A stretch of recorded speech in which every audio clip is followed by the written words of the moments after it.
Fala aí pessoal, beleza? Aqui quem fala é o Davi e hoje estou aqui trazendo pra vocês mais um vídeo, dessa vez mais uma gameplay de Bloodborne. Eu me lembro como se fosse ontem. Na minha memória, eu era um pouco mais velho, mas vendo todo o terror que eu realmente presenciei, eu vejo. Bloodborne lançou há 9 anos atrás, e essa voz que vocês ouviram no clipe passado, eu acho que nem parece mais ser a minha, não sei. Olá, amantes da simulação! Eu sou o Fita e no dia de hoje eu quero te convidar para experienciar o desconhecido, e de uma forma que eu não ouso tentar há muito tempo. Sejam bem-vindos ao mundo de Bloodborne.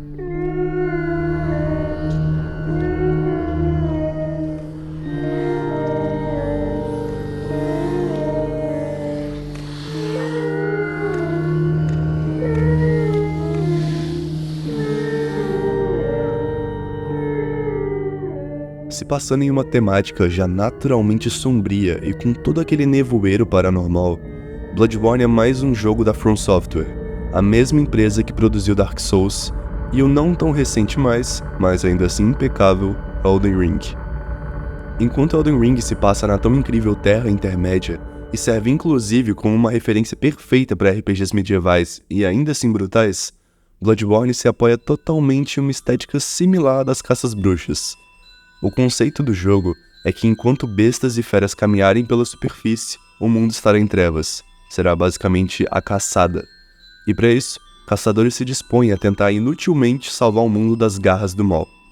Uma tarefa literalmente impossível. Mas não para o nosso protagonista, o caçador. Em Dark Souls, começamos lutando contra um morto-vivo, um mero zumbi, e escalamos o nível de poder até chegar em dragões ancestrais. É de fato um desafio e tanto.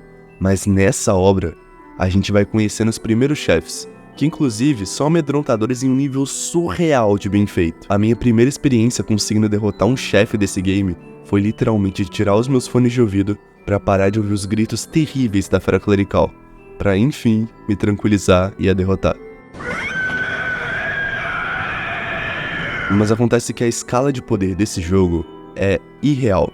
A gente enfrenta colossos de dezenas de metros, mas ainda mais do que isso, pilares do horror, do desconhecido e da criação. A gente enfrenta um grande verme celestial, denominado como a própria presença e vontade da lua. Dezenas de raças de alienígenas denominadas como os Pitomerianos, e entre eles o meu chefe favorito, Amygdala.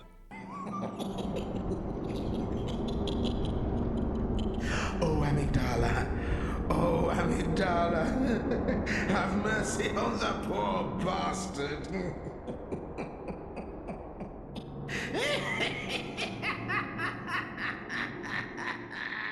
Antes, eu tenho que explicar uma mecânica em específico do jogo, o discernimento. Representado por uma figura de um olho no canto direito superior da tela, o discernimento é o quanto você conhece do paranormal. Pensa como se fosse o aprendizado de uma língua nova, acho que é o melhor jeito de explicar.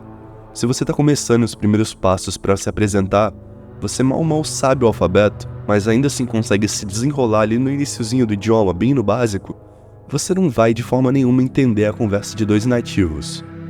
O mesmo ocorre com o discernimento.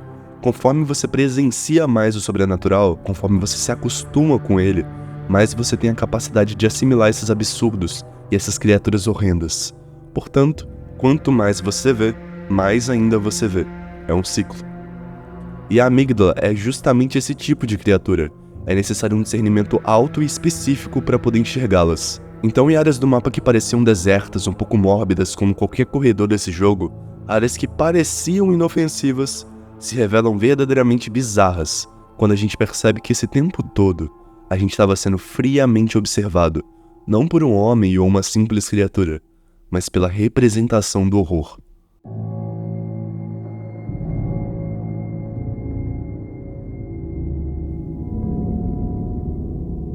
Toda a história do jogo, assim como todos os jogos da franquia, possui uma lore um pouco subjetiva. Ela não é tão clara quanto em outros jogos. É uma história um pouquinho mais complexa, um pouco mais complicada talvez. Mas pelo menos aqui, não é necessária uma presença tão grande de teorias da comunidade. Tudo é bem amarrado na trama. Eu posso inclusive fazer um vídeo futuro se vocês quiserem. Então quando eu digo que a amígdala é a representação do medo, não é só por ter me impactado. Mas talvez os desenvolvedores tenham pensado em usar ela, um boss bem escondido em uma área bem complicadinha do mapa, como um símbolo. Pra quem não sabe, a amígdala tem 2 significados no nosso corpo que eu pesquisei. Existe a lingual e a cerebral. Eu vou estar evitando de pôr fotos reais aqui, tem só essas representações, mas fiquem à vontade tanto pra pesquisar, quanto também me corrigir aqui nos comentários se eu falar algo de errado, porque essa eu acho que é uma área mais medicinal e eu, obviamente, não entendo muito sobre isso. O formato cheio de cavidades desse chefe me lembra muito a parte lingual, mas quando a gente vê a real importância dessa ferramenta no nosso cérebro, a gente vê a seguinte descrição. A amígdala, localizada nos lobos temporais do cérebro, desempenha um papel primário no processamento de memórias, tomada de decisão e respostas emocionais, incluindo agressão, ansiedade e, principalmente, o medo. Ela em si não é uma criatura tão difícil assim no jogo, mas por conta da sua altura e o seu ponto fraco ser justamente a cabeça, pode ser um pouco complicado nas primeiras tentativas. As primeiras teorias que a envolviam diziam sobre ela ser na verdade uma raça de mente coletiva, em que todas daquela mesma raça compartilhariam à distância todo o seu conhecimento, muito similar inclusive com o Mind Flayer de Stranger Things, o Devorador de Mentes. E apesar de eu achar toda essa ideia sensacional, é muito divertida porque é como se o vilão tivesse um tipo de onisciência até aquele ponto. Tem uma ótima teoria de youtuber gringo que prova meio que o contrário, dizendo que apesar deles terem sim uma certa hierarquia e possuir um certo desenvolvimento corporal, um propósito para elas não necessariamente possuem essa capacidade que alguns chamam de mente colmeia ou mente coletiva. Enfim, se o conteúdo do vídeo te interessou, além de recomendar que você jogue Bloodborne, porque é um jogo muito bom, eu também queria te convidar a se inscrever e deixar um like se gostou do vídeo. Eu tô há 2 anos desenvolvendo um sistema próprio de RPG de mesa, inspirado nesse universo, que eu acabei de te contar um pedaço. E cada dia esse sistema tá ficando mais único e interessante. Eu trabalho sempre aos poucos nele, porque eu tenho outras responsabilidades no meu dia, mas enfim, quando estiver pronto, eu vou lançar ele e vocês com certeza vão ser os primeiros a saber. Sobre o vídeo, apesar de eu ter achado ele um pouquinho simples, eu espero que tenha agradado a vocês. Eu quero muito estar compartilhando mais as minhas opiniões e paixões com vocês, e voltando a postar aqui se possível. Por hoje é só, e até mais. Tchau, tchau.